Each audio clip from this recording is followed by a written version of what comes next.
I think of bird song and how creative and incredible it is, right? There's this tendency to assume that it's automatic, but actually one of the distinguishing features of most songbirds is that they learn their songs from a young age, and they have remarkable creativity in the way that they put notes together. I mean, there's an acoustic richness there that is well beyond the range of human hearing. So what we even hear, which is often really beautiful, is just a slice of the complexity and the nuance in their songs. And to call it purely like pre-programmed or automatic just does not hold up, with the data and with the evidence. Hello and welcome to Planet Critical, the podcast for a world in crisis. My name is Rachel Donald. I'm a climate corruption journalist and your host. Every week I interview experts who are battling to save our planet. My guests are scientists, politicians, academics, journalists, and activists. They explain the complexities of the energy, economic, political, and cultural crises we face today, revealing what's really going on and what they think needs to be done. These are the stories of the big picture.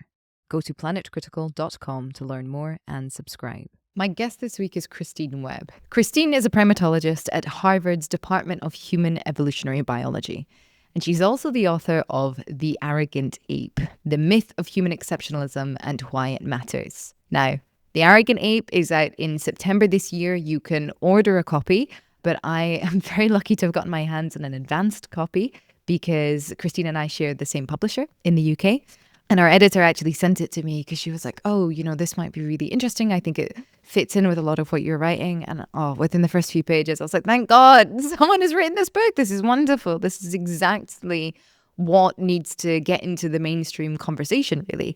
Why is it that we think that we are entitled to behave towards the world as if we do have dominion over it, as if we do have mastery over it, as if other living beings' lives are less important than our own? And Christine lays it all out, explaining that we have a value system of human exceptionalism, which allows us to trick ourselves into believing that humans are special by virtue of certain characteristics, such as language or religion or art. And as Christine explains, most of the things over history that we have used to distinguish ourselves from other animals have actually been shown to exist in other animal communities as well, just FYI. But that all of these things together package a superior being. Christine calls this speciesism, and she says it is at the root of the ecological crisis. The first half of this interview, we walk through a lot of the book, revealing different examples of human exceptionalism, the age at which human beings present this belief, where it comes from, how we learn it, and then also how to unlearn it, with Christine giving different examples of behavior in other animals, which shows that we are not as unique as we think we are.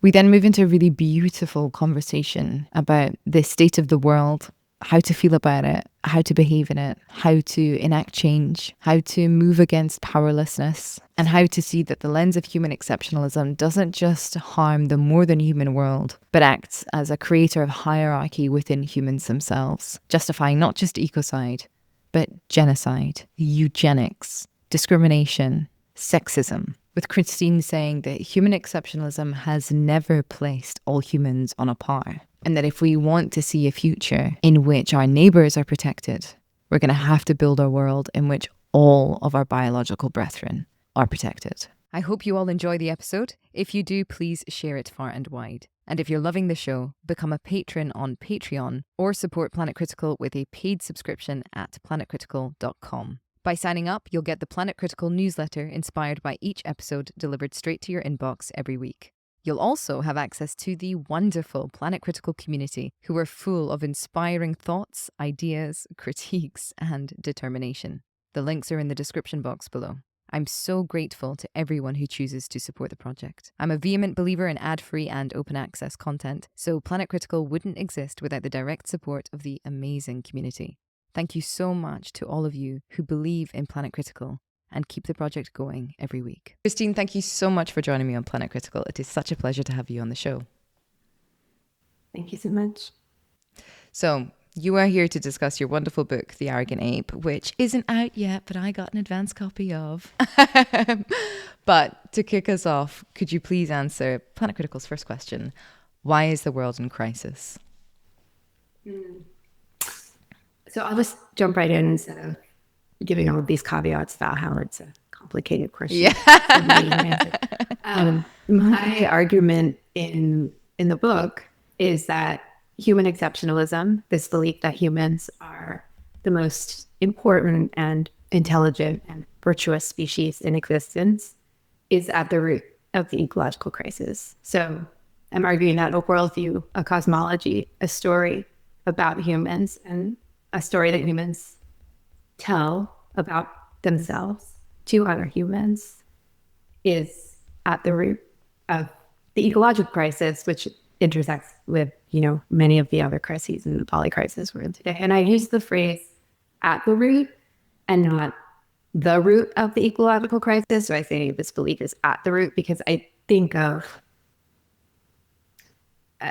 think of, the answer to your question as being singular. Like root systems are complex, right? And they are interconnected with other causes. So human exceptionalism, I think don't get me wrong, I think it's a big piece of it, but I think it is intersecting with a lot of other root systems and roots that are, related to one another, reinforce one another in various ways. So I really like this. I like thinking of it as a root system, and human exceptionalism being one big piece of it. Now, can you define human exceptionalism a little bit further? And in that, also explain why you chose human exceptionalism rather than the term human supremacy. Yeah, that was a discussion I had with myself many times, along with colleagues. So human exceptionalism is this belief that humans are the most important or central or superior entity in existence. And it's often used synonymously with terms like anthropocentrism or human supremacy or even human uniqueness to some extent. And then I chose the term human exceptionalism because I wanted, first of all, to differentiate what I was talking about from just pure human distinction or uniqueness. There's something normative about exceptionalism that suggests like more advanced than, more morally worthy than, right? So the book does not argue that humans are not unique. I think humans are unique. I think all species are unique. What makes something human exceptionalism and not human uniqueness is that human exceptionalism, pertains to things that distinctive features of other life forms or of humans compared to other life forms that are somehow deemed more important or advanced. And so I think that term kind of captures that combination of difference, right? Uniqueness, but also superiority more than a term like human uniqueness or human supremacy. If that makes sense. Yeah, it does make sense. I think that as well, something that I try and bear in mind as well when I'm reading books by scientists that are essentially like desperate attempts to communicate something important to the mainstream, that the tone of voice that you're using is very different to as you would in your scientific papers, in your peer-reviewed research.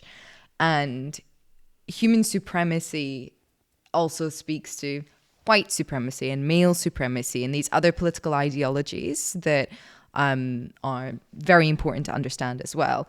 But I do think that when you kind of lean into the term supremacy, there's that possibility of alienating some of the audience just on sort of an automatic correlation with these other political ideologies. So I think there's also a good strategy behind human exceptionalism, which feels quite politically neutral, but also still conveys exactly the message that you're saying.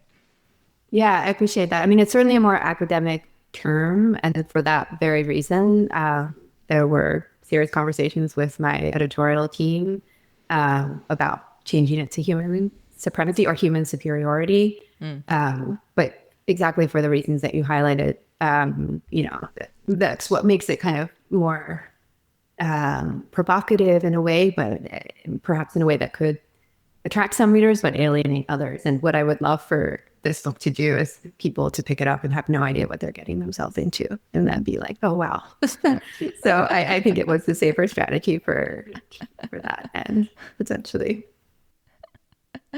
I love the book. I think it's really well written. I think it explicates really clearly this message. And I think a lot of people will be surprised because this belief truly is embedded in our culture.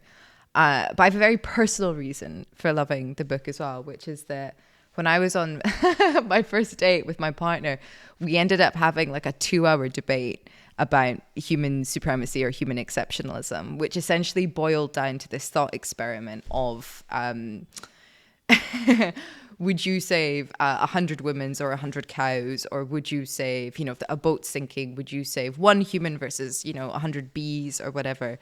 And he was wonderful. He was like, I want you to convince me. I want you to convince me that it's wrong. But like, tell me, like, I'm struggling to believe you that you would ever sacrifice human beings. Like, we have this, sort of innate connection to other human beings just by virtue even of them looking like us or having language or whatever it is. And I was throwing all sorts of things out there. I was like, well, is it a keystone species? Because if it's a keystone species, then you definitely have to save them. Or like, how old are the humans and how old are the animals and all this kind of stuff.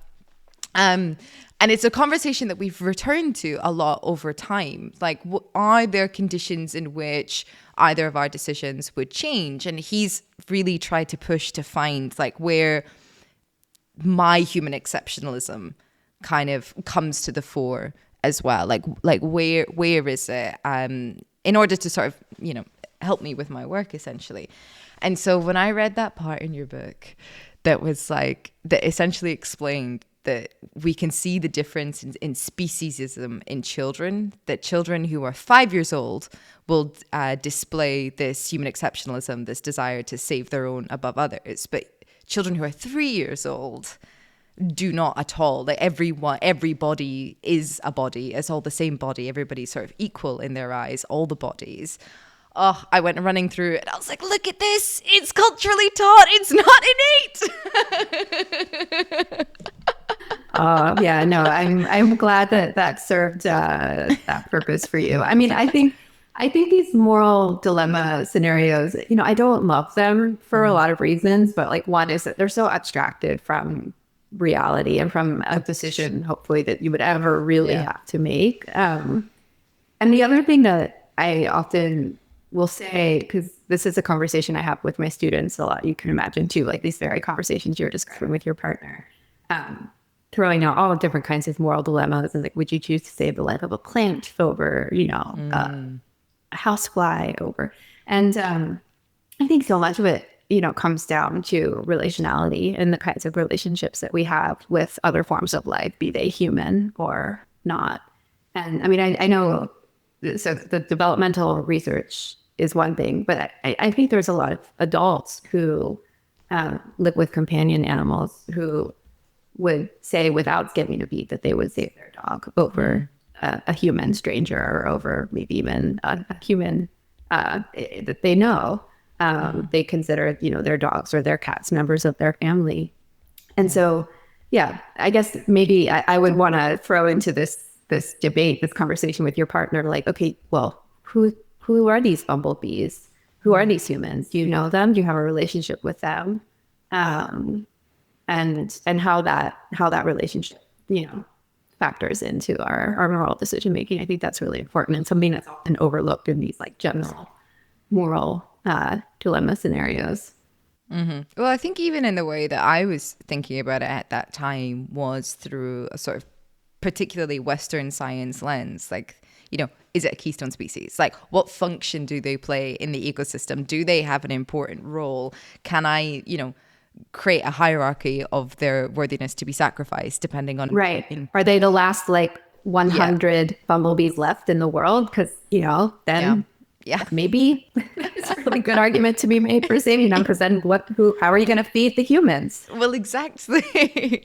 Exactly. I think one we were agreed on was like, well, a polar bear always gets out because there's essentially none of them left. But when does this, I mean, you say in the book that this kind of starts around 5, but how does this start? How is it that we go from being these really kind of, I don't like the word, but naturally or innately interconnected beings who don't create a hierarchy between plant life, animal life, human life, to these quite numbed out adults who, you know, play into the necessary cognitive dissonance to kind of enjoy meat, but no, there's a slaughterhouse down the road, for example. I and others have argued that human exceptionalism is not a belief that is explicitly taught.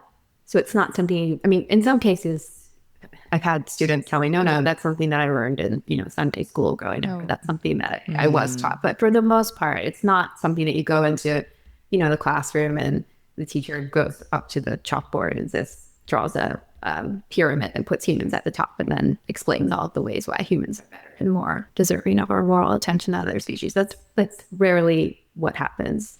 Instead, I think human exceptionalism is learned by observing and internalizing the behaviors of others in the world around us. So this time when this belief and these biases, these speciesist biases, start to emerge coincides with when children in these so-called weird or Western industrialized societies are becoming enculturated. They're entering this sort of world and they're seeing other people around them. They're seeing the behavior of strangers. They're watching their parents or their family members consume animal products and listening to their justifications.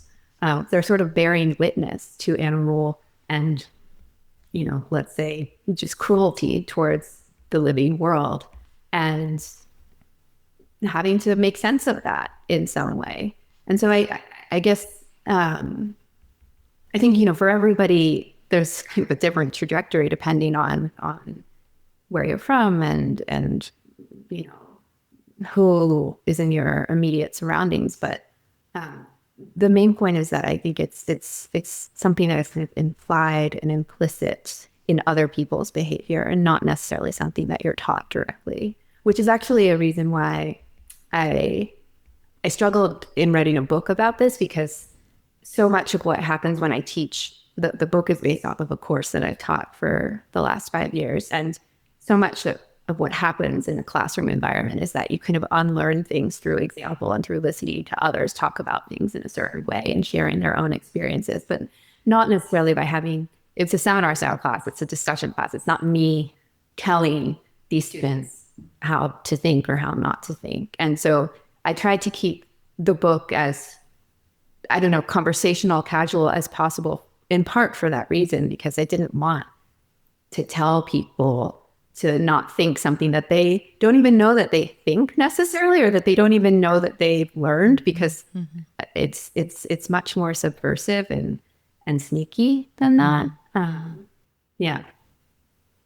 One of the bits I loved when you point out is even the way of talking about Earth's body as having natural resources. Because that's a phrase I come back to in my own book that I'm writing at the moment. Because I am speaking about how Earth's body is appropriated, but I was still like, God, I do need to find another term for this that speaks to the things that we're appropriating and extracting, but also doesn't just offer up this really, not dehumanizing, but like de-bodifying term, essentially. A commodifying term. Yeah. In a way. Yeah. Instrumentalizing term. And this is what's so interesting about human exceptionalism, is that it speaks to how we look at animal bodies, plant bodies, earth bodies. And something that I really appreciated in especially these opening chapters, when you're trying to kind of look at all of the things that are being inculcated and that need to be unlearned, as you said, is you give examples of these behaviors that we ascribe to ourselves for moral superiority in other species, right? And not just our fellow primates, but in lots and lots of other species. Could you walk us through some of your favorite examples? Oof, yeah. I mean, I think it's worth noting up front that pretty much every hypothesis that has been put forward for some distinguishing characteristic, human characteristic, be that tool use or rationality or language, has ultimately been refuted. There's so many examples of that. I love in particular um, the examples where they compared human abilities with other animals' abilities on a particular skill. So let's say the ability to make rational decisions, and the other animals outperform the humans. So it's not just that, they humans are not, unique in that and the ability to do that, but they actually in some ways are surpassed by other species. But I think, oh gosh, it's so hard for me to choose. I I love all of these examples of other animals being artists. I feel like artistic sensibilities is one of these like last bastions of human exceptionalism. Like I feel like it's like art and religion. These are kinds of the characteristics now that having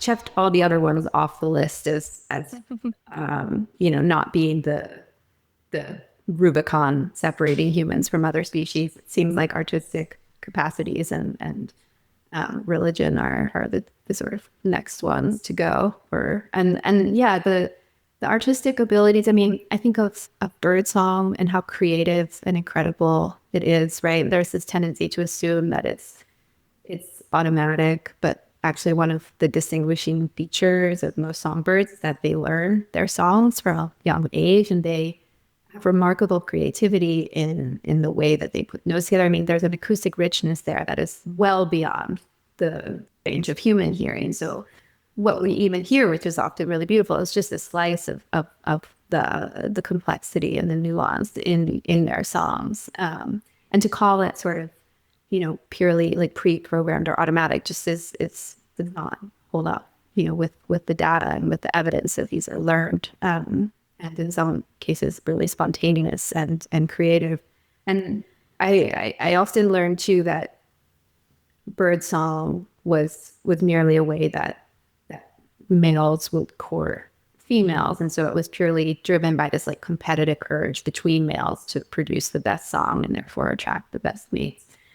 And on one level, you could frame that as being like competition, motivated by competition. But I think through another lens, you could see it as being motivated by love and attraction, right? For this, the target of the song, this female bird. And so I really like to sort of rethink about these behaviors that have so often been framed as being automatic, motivated by all sorts of desires and wishes. If you look back at Darwin's text, he also writes out about it in this way. And so that's just one example among many, but I would say it's sort of, one of these last frontiers of in terms of characteristics of what humans distinguish them from the rest of the living world.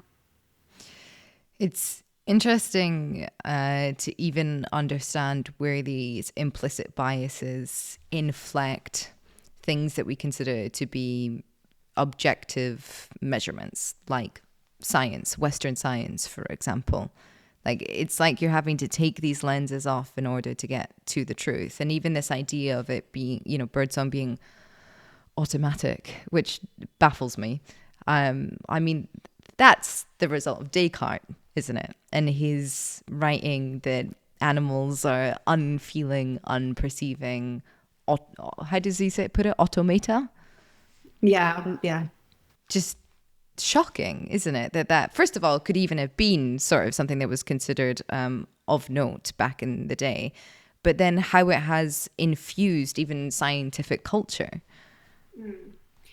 Yeah, I think in many cases we think we've moved away from Cartesian assumptions, but they still dictate many of our hypotheses and ways of interpreting evidence. And I don't know if you know this, it's kind of a famous horrific story about Descartes, but he performed live surgeries, vivisections on other animals, and they were writhe in pain clearly, right? And he would actually, there's this story of him like cutting the vocal cords of dogs as they were writhing in pain because he was so positive that this was an automatic, reflex response.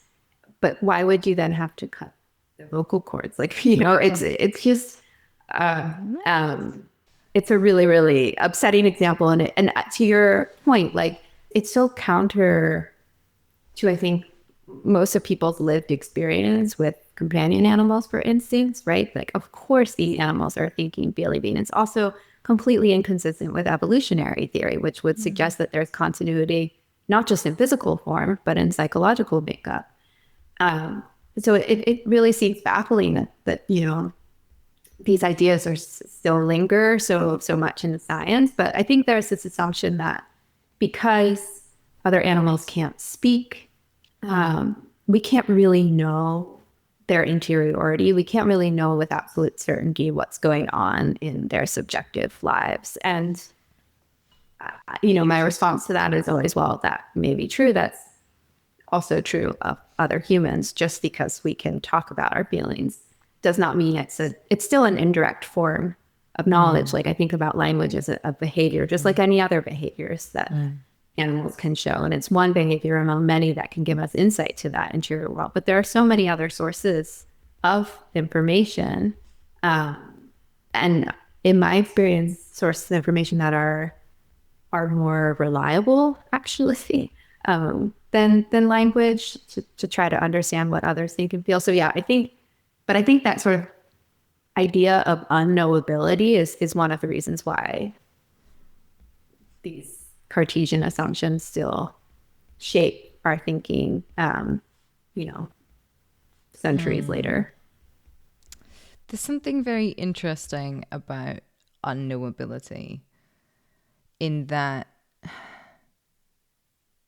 to love a thing, we do need to know it in some way, but knowing it doesn't have to be a sort of inside out, top to down, A to Z mapping of it, or a clinical understanding of it. And you definitely don't have to know a thing to respect it. Right. Well, I would even say, just to add, like, if you know someone completely, that takes away the romance, right? I mean, that's one of the reasons why, and like people talk about, keeping the mystery alive in romantic relationships. I think that knowing, or I don't think we ever know, but the assumption that we know someone fully is not a desirable goal in and of itself.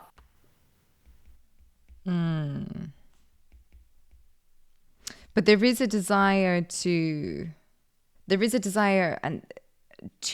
merge.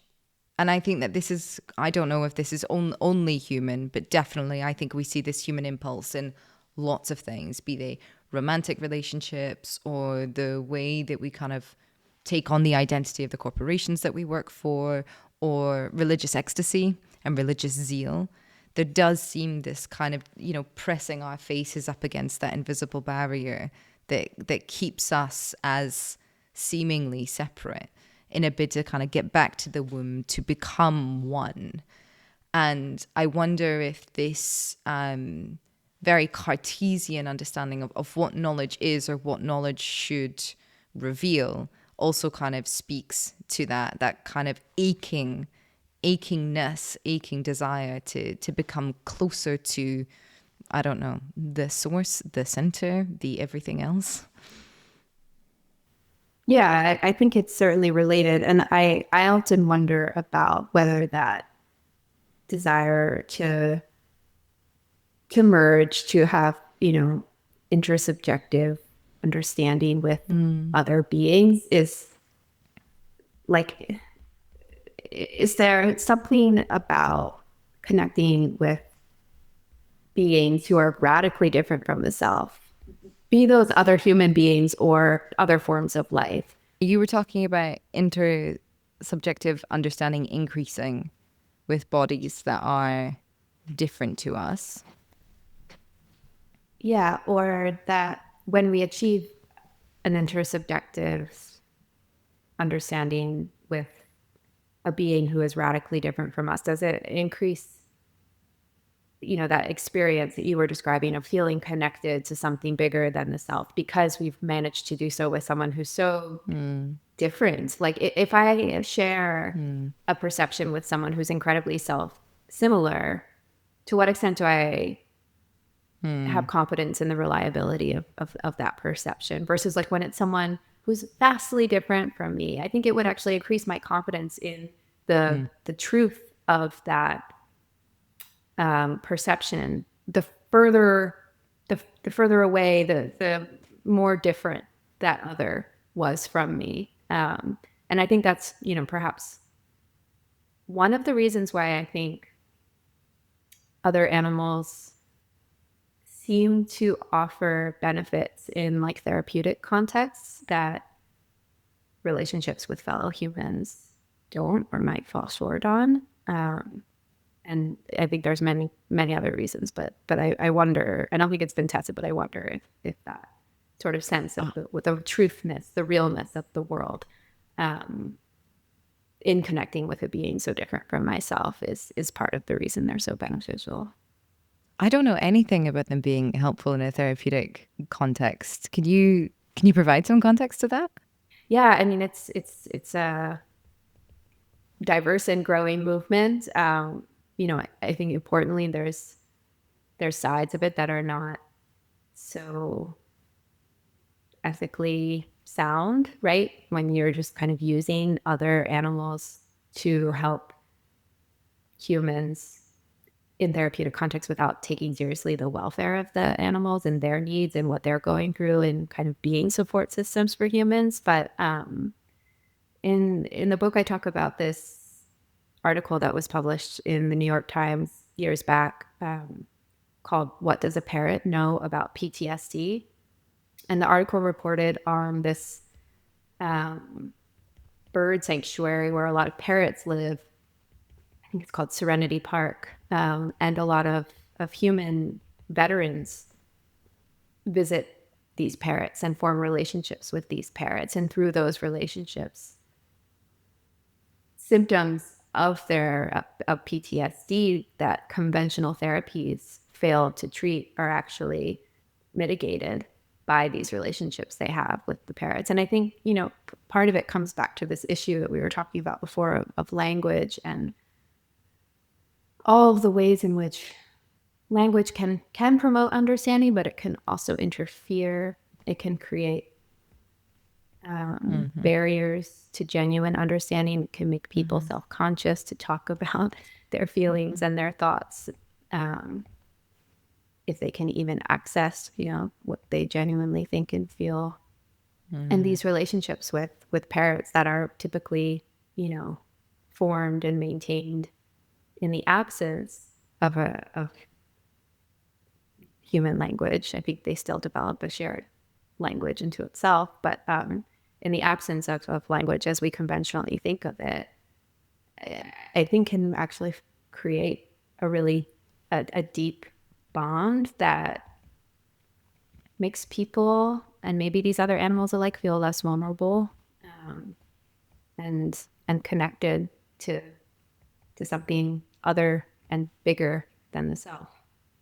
A lot of the things that I write about and sort of research, I'm going to use that term really loosely because I'm not an academic, but look into, is about our relationship with our own bodies and how our bodies mediate our experience with the world, and what happens when we live in a culture, particularly in the global north, or the minority world, whereby we are increasingly being cut off from our bodies. It's no longer our bodies that mediate our experiences, but it's screens or it's technology. And language is such a wonderful tool, obviously. Look at what we're doing now. We're able to communicate and share complexity and intimacy and all of these things. But there is still an element of it being, as you said, like a learned behavior. There is still the inculcation of culture in how we choose to communicate. But there's something about that relationship with a being that you can communicate with, but you can't speak to, or that manages to speak back to you, but isn't using your language, that just seems to hit a little bit differently, fall into a different place that allows for a rawness and a softness, and I think a sense of profound honesty as well. I don't know how to lie with my body. I know how to lie with words. I know how to make something sound good with words or bad with words or manipulate with words. We all know how to do these things as languaged beings. I don't know how to do that with my body. Never been taught that. And so there's nothing, there's no. Elaine Scarry writes about how language is essentially a tool of world building, and that it's by virtue of being in a dialogue that you create a shared understanding of the world. And so human beings' experience of the world is this very languaged thing. And when you cannot share a language with another being, but you have a shared experience, it is therefore like you're stepping into another world.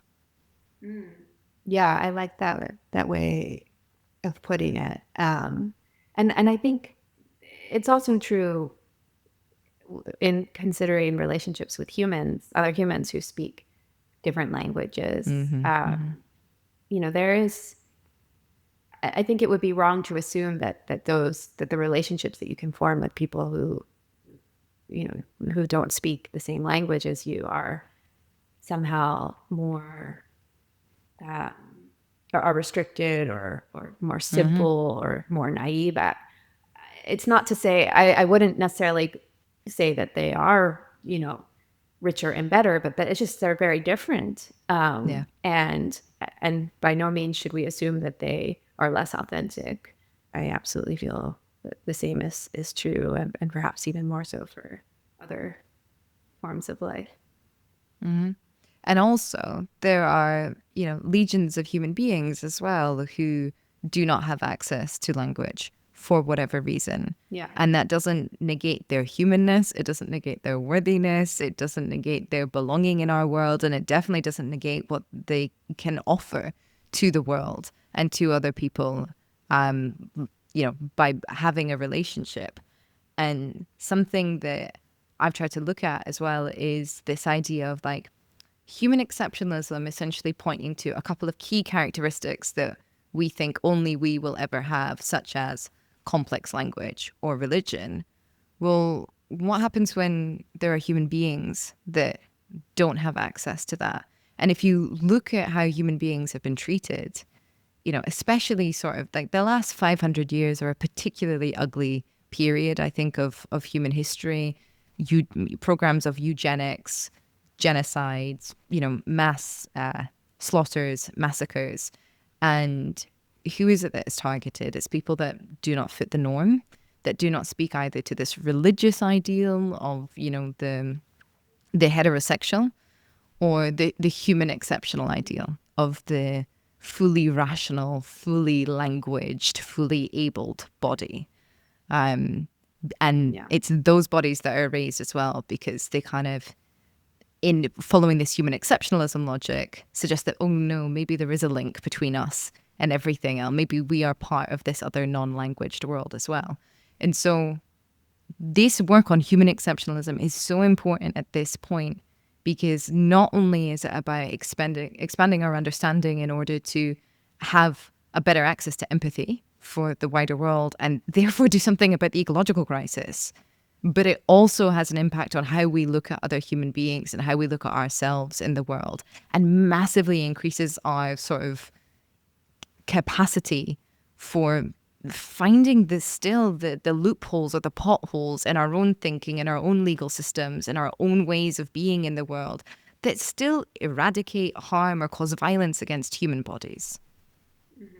Yeah, and I think that is such an important point, right? But who do we mean when we use the word human?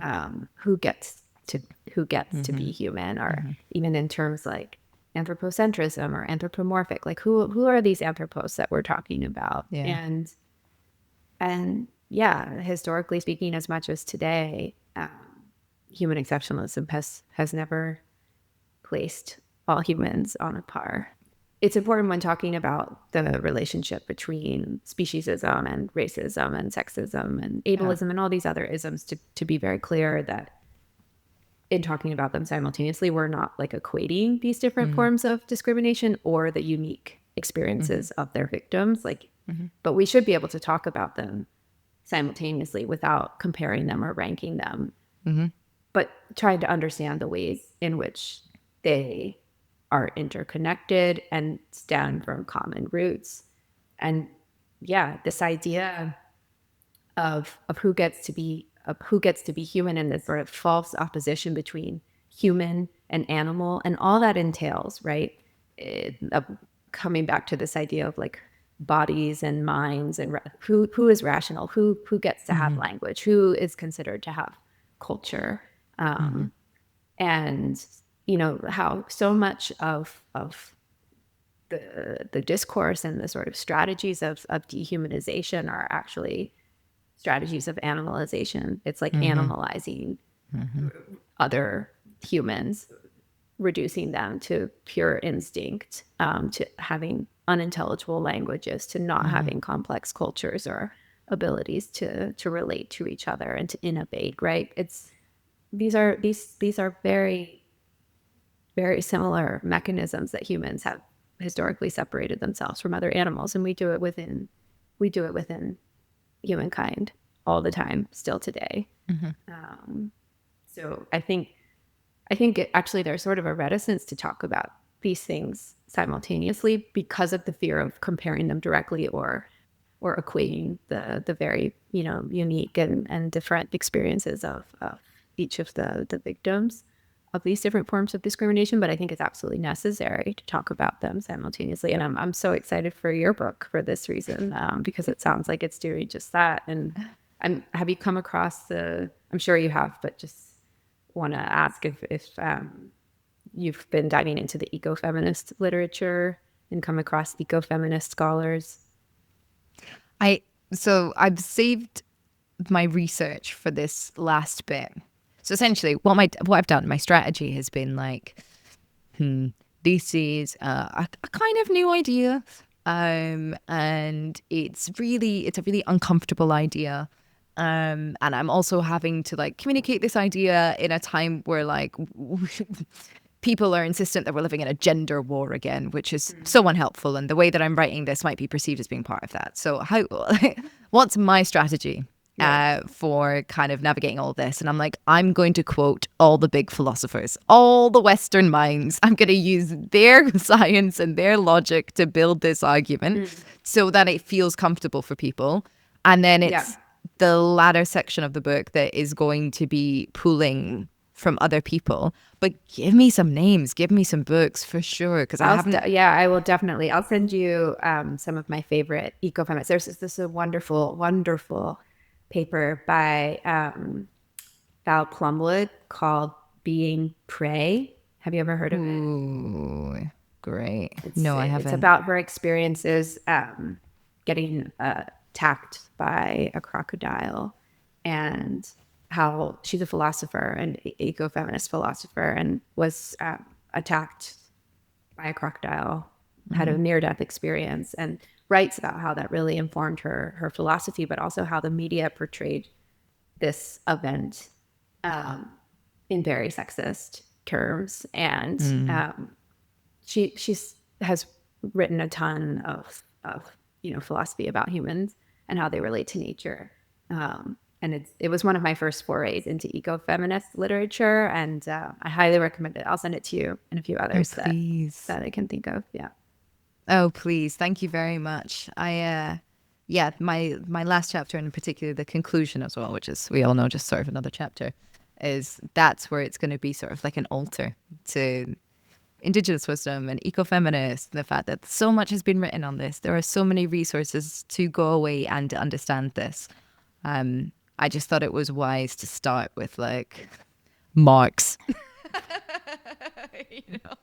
I do understand. Yeah, no. And I mean, it feels like with so much of what we talk about in this conversation and what it just feels like we've been saying the same things for so many years. People have Yeah. been writing about these things, talking Yeah. about these things, and when are they finally going to take hold? And Yeah. I take comfort in the idea that like culture changes in part through repetition. It is Mm-hmm. about like repeating something until it becomes the kind of implicit hidden assumption, right? But that it has to sort of occur through repetition and redundancies. And um, that's just part of the way culture changes. That has given me some peace of mind lately for why some of these conversations seem so urgent and important right now, but also age old. I I worry about even how much culture could change the material results of this conversation. Yeah. Say the conversation has had more widespread, because the fact of the matter is everything that produces our comfort in the Western world, in the global North, in the middle classes, in some of the majority world, comes from this anesthetizing belief of human exceptionalism, which helps us create these chasms of cognitive dissonance that allow us to exploit and extract and perpetuate violence against other bodies. And so, even if the conversation amongst people shifts, how does that then lead to a system shift? And for me, watching the world protest what is happening, the genocide that is happening in Gaza, and nothing being done about it. The British government woke up to the news this morning. The British government, firing officials who have questioned their stance on Israel. The British government threatening to pull out of the International Criminal Court because of the fact that Israel is breaking international law and the ICC is trying to do its job. The same thing happening in the United States. Netanyahu visiting many of the states that it has an affiliation with the ICC after they issued an arrest warrant. I mean, people are up in arms. People are up in arms. They have been protesting in the street for 18 months. They have been destroying weapons manufacturing. They've been refusing to load things onto weapons onto docks. Greta and 11 other incredibly brave activists were just illegally kidnapped and detained in international waters, and nothing is changing. Nothing is changing.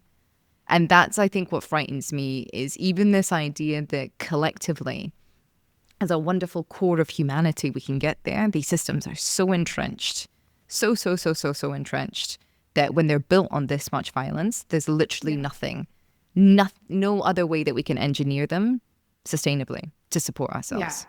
I mean, the consolidation of power in terms of coming back to your first question, right? I would say is another massive root of the crises that we face. And I can identify with this feeling of intractability. And then at the same time, I'm like, but what choice do we have? Like we can't just, that doesn't mean we throw our arms up in the air. We still are trying to change these systems in part through changing the cosmologies and pointing out the flaws in the worldviews and the assumptions that underpin them.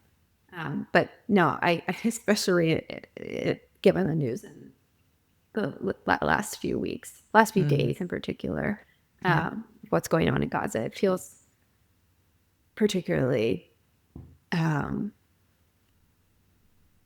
like what is it going to take? You know? Yeah. And If not this, if this isn't enough, and if this isn't even moving, and and if, in some ways this is just causing the opposition to double down, right? It seems like it's exacerbating things sometimes. It's just having the opposite effect as intended, and it's really daunting and discouraging. something that I feel really quite torn about with the genocide in Gaza, the genocide in Sudan, the genocide in West Papua, is this sense of alienation from change at that level. I mean, these things are only going to be stopped by a top-down force, essentially, especially if we look at Gaza and Sudan. The West Papuans are fighting a pretty effective resistance campaign with only 30,000 of them against 2 million of the Indonesian military, and hats off to them. But, you know, what's happening in Sudan is backed by the UAE, who is so important to the West's financial systems, and what's happening in Gaza is obviously completely backed by the West. And so it seems very obvious that actually there's little to no organising that can be done on the ground to stop that. It has to be stopped by these top-down powers. And yet other things can be done, like people securing their own economies, people growing their own food, people minimizing their own dependence on these centralized systems of violence. That's possible. But I think even when people are organizing in that way and trying to do what they can in their part of the world, which is all we can ever do, there is still this sense of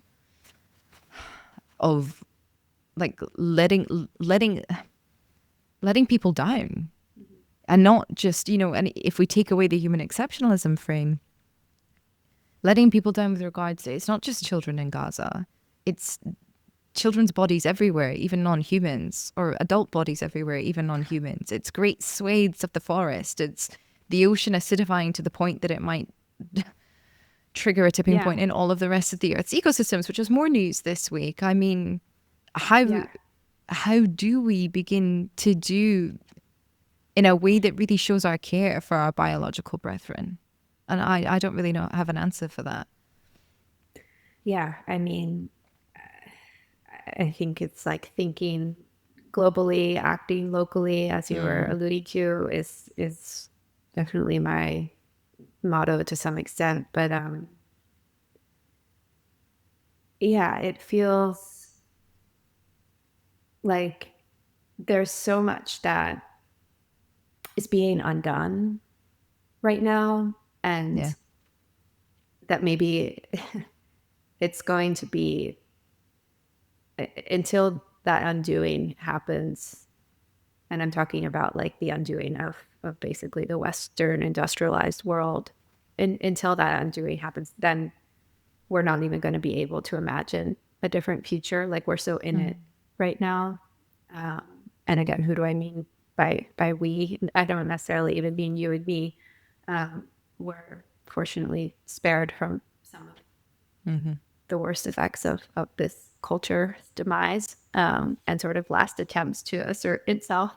Yeah. In the book, I write a little bit about hope. So I feel like the conversations with my students, I mean, especially at Harvard, where, you know, since for years it has been particularly contentious, as you probably know, around Gaza in particular, and just the sense of like hopelessness that's emanating from students right now for the world that they're inheriting. I mean, that's a whole other demographic, right, of like future generations who were lives were just completely disregarding, and who were committing like gross acts of violence against and not taking that seriously enough. But my students, you know, they're understandably really, really struggling with the way things are headed. And we talk a lot about the difference between optimism and hope, and how optimism is this like probabilistic, and I would say pessimism too. Like there are these like probabilistic frames of, okay, this is likely to happen, and or this is likely, you know, not to happen. And I think it's very easy to be pessimistic right now. I certainly tend to be, but I don't even think that that's like incommensurate with hope. Like, hope is about this coming back to unknowability and not being certain about things. And I have to hold on to hope, because that feels aligned with humility to me. Like, we don't know necessarily how this is all going to play out. Something drastically could change. Who knows, right? So there is, along with everything, all of the sentiments you're sharing, and this sense of hopelessness in many cases, for a better future. I retain just a little bit of hope to honor the fact that I just don't know everything. I think that's so important. I think that the folk who have taken a look at the models and then gone, that is what is going to happen, and I'm going to build my emotional state around that, and that's also what I'm going to preach, there's a comfort in a sense of certainty, even if that sense of certainty heralds, terrible destruction. And the sense of arrogance that you get from feeling like you know something that other people don't also gives you a sense of comfort as to your own ability to navigate it, because you're the one that's ahead of the curve and you're the one that gets it. And I think it's very, very important to hold space for that uncertainty. If you want to call it hope, if you want to call it resilience, if you want to call it, capital L, life will go on in some way or some form, even if not through my body. I think that is so important, because it's essentially like, it's like a womb, and it's like this space of the womb allows life to grow. If you shut down all options, then there is no possibility for anything else to emerge, and people will start making decisions based on that. And that will trigger effects through the system as well, based on that. I mean, I completely disagree with absolutely every governmental policy on climate at the moment, but at least most of them are still making policies on climate, rather than just, going, nah, guess it's all fucked, quite frankly. Let's increase our nuclear warheads and, throw money into... I mean, they are all throwing more money into defense, but at least for now, there's still money being put into a future. Right. And we don't know how these changes will sort of diffuse out into the social networks that exist today and affect other changes that you might be aligned with, right? So that gives me solace sometimes. Yeah. Being outside, I think, is always a good one, isn't it? And it's something that is so easily forgotten, especially for people living in urban built-up areas. But if you can get to a patch of grass with a couple of trees, that helps as well. I just moved into a new house. We moved to New York and bought a house in the Bronx. And I have a garden that is, Brilliant.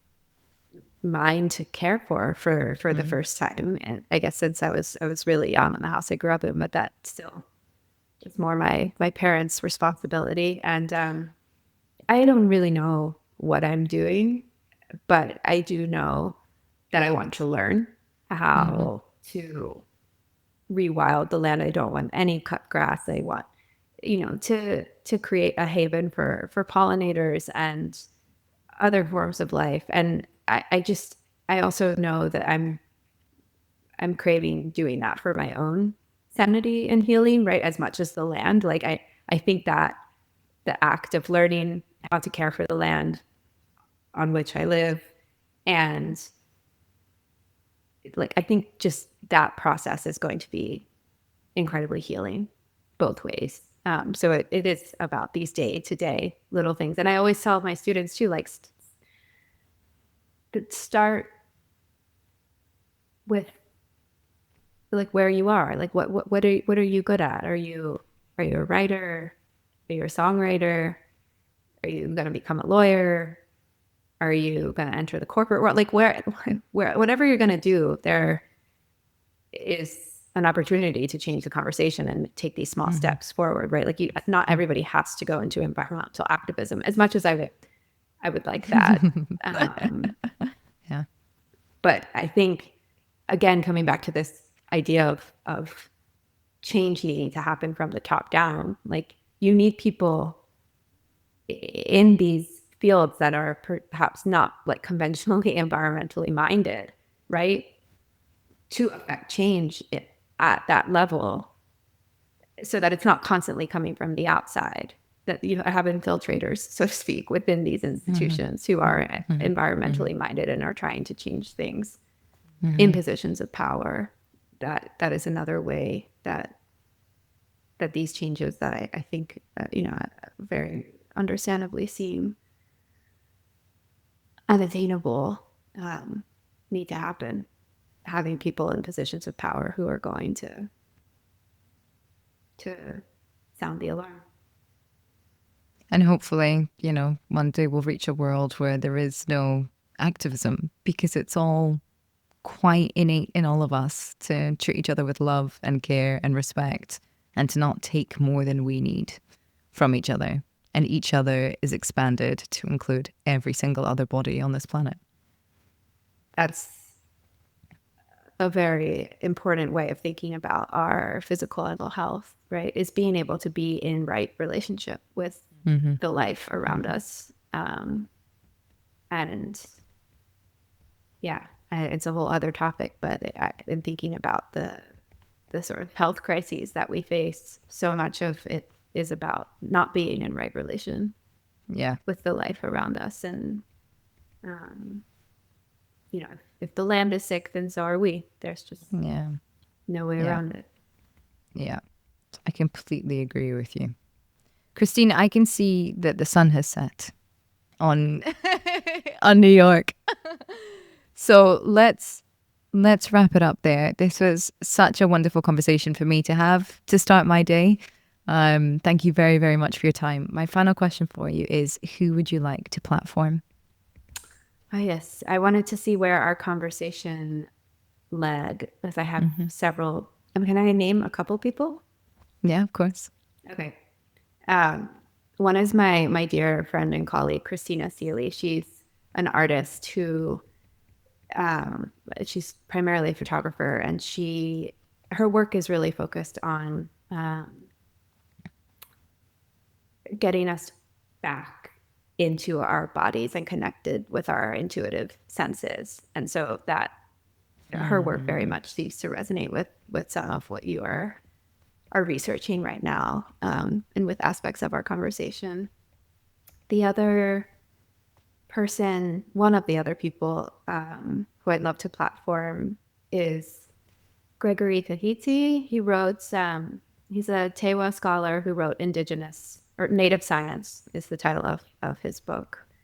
And it occurred to me in the process of working on the ideas in the Arrogant Ape that so much of the sort of new science that I'm advocating for, where animals' perspectives and interests and agency are taken seriously, where the own like subjective experience of the researcher is taken seriously and not considered a sort of taboo aspect of the science, but a fundamental part of what shapes the science, and a number of other aspects of, I think, the way that science needs to and is changing are not at all like new. They are very rooted in older and deeper traditions and in indigenous sciences in particular. And so Native Science was one of the first books that I read on this topic, and was really blown away by